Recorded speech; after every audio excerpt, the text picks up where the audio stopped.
Assalamu warahmatullahi wabarakatuh. Abenzi endala mbabuuziza kwenye mikwano ate era mbaleetedde ebimu ebyali ku mukolo gwa Ssenyonyi Kizito ng'ejja kuza okuweza emyaka 25. Bana kwaliko ebintu bingi, kwaliko abagenyi ab'enjawulo era buli kimu nja kuba nga nkikutuusaako mpola.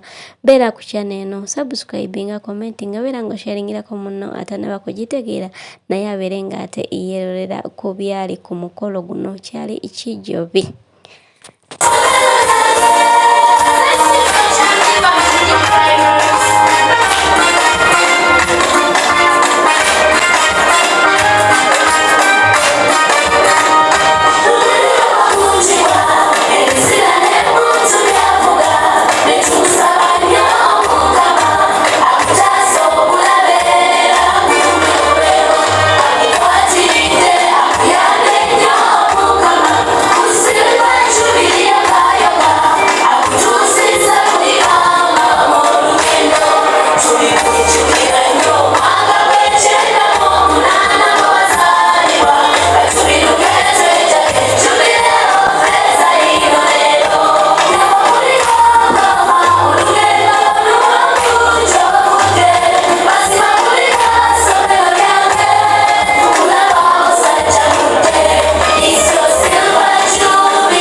Mukwano sijjako wakujjukiza mukwano gwange kubeera nga mpagirako ku bintu by'enzigi n'amadirisa.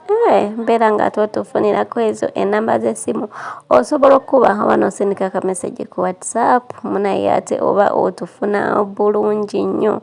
Tubeera n'enzigi ez'ebika eby'enjawulo gwe wa Shell tukolera Canva ogiraba bulungi awo nsonga ezo zonna tuba tuzikolako togaana tuwagira tukola bulungi buli kimu obutanda ng'obwo obeera obufuna bulungi nnyo ng'oyise ku nnamba zaffe ezo.